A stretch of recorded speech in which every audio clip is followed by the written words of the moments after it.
When Dennis told me he was doing this and I started reading it, I went like, oh my gosh, this is my favorite thing I've ever done. This is, if I could play this role for the rest of my life, I would.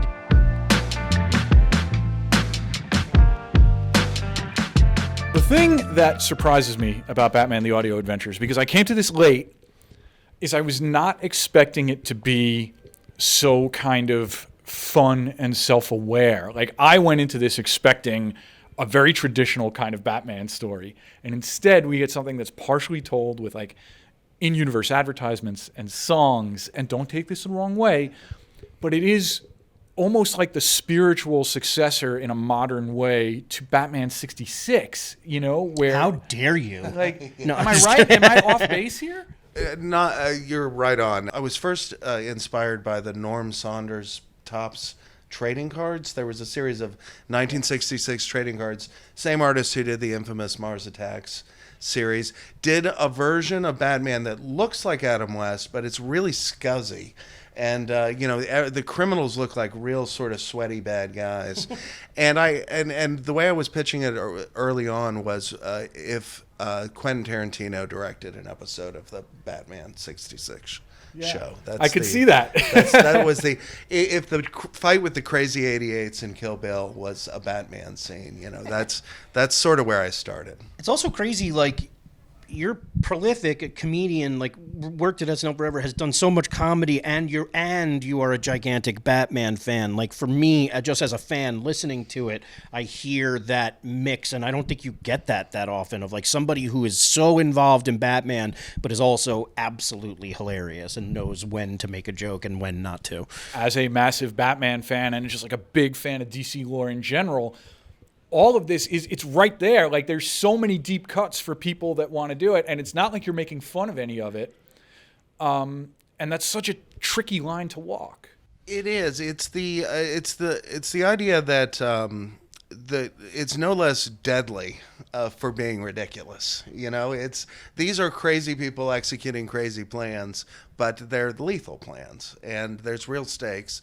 And what if we accelerated society to the point where crime was entertainment? You know, and that's sort of the world we live in. Everyone's trying to make their next crime a big spectacle, something that will outdo the next people who come around. And sort of Batman being the only thing standing between the 49% and the 51%, tip into complete insanity. True.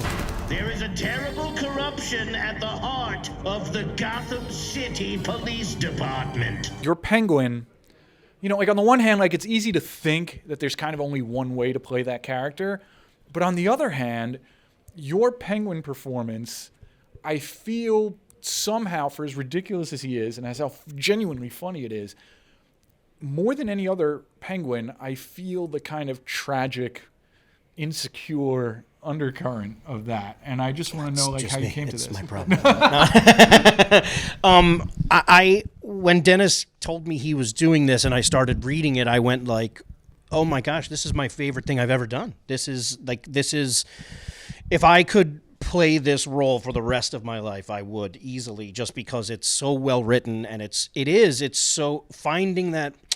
I keep saying this over and over again. I don't think I'm somebody who gets cast as a villain. I'm usually like a child, or like a squishy animal, or a crab or a dog. But like, to get to play this villain, and like, I'm going to say something I don't feel comfortable saying right now, which is like, when I listened the first time to the Cobblepot monologue, like, in that first thing, I went like, this is terrifying. Like, he wrote it so well, and like, I was proud of myself. I was super proud of myself, because I don't think I get there. You know, I didn't think I could, and it's my favorite thing I've ever done.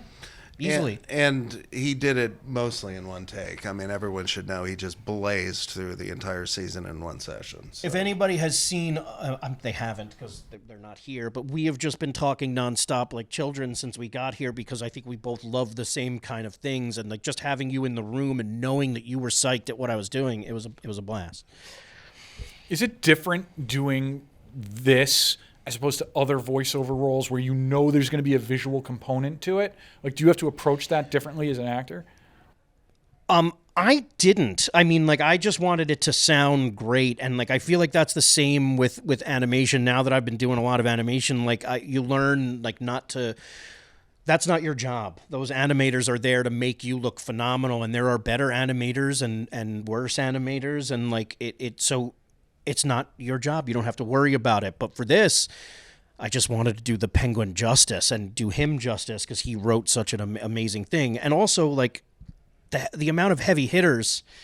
Chris Parnell alone doing the narration, and Jeffrey Wright's Batman is one of my favorite Batmans. I think he's perfect for it, and even Sudeikis, Seth, everybody. Melissa Villaseñor Robin, I adore. Like, it's all so great, but like, you got to step up to that. There's a line Jeffrey has in season 1 where he's just like, "Not now, Robin. I had a long night," and it's just like, and it just like comes out of nowhere, and it's so good.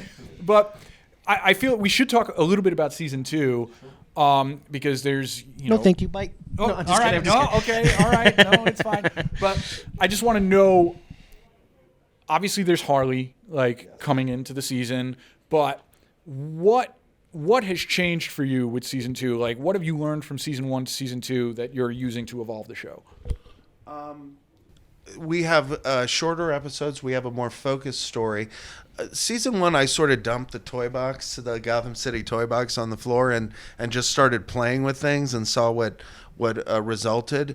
We've now sort of got enough established that we can home in on particular stories. We've cut the runtime down about 10 minutes on average per episode, and we're moving very deliberately towards an exciting conclusion in the final episode. So, for me, it was learning to relax a little bit. Like, I think like the first time I did the Penguin, I was so nervous of getting it right, and this one was super. I remember you saying like, you don't have to scream, like relax, kind of like, and like that moment was where I went like, oh yeah, I can just play this out, and I don't have to prove anything this time. I just have to do it right, and I got to do a lot of fun stuff this season. I love this season.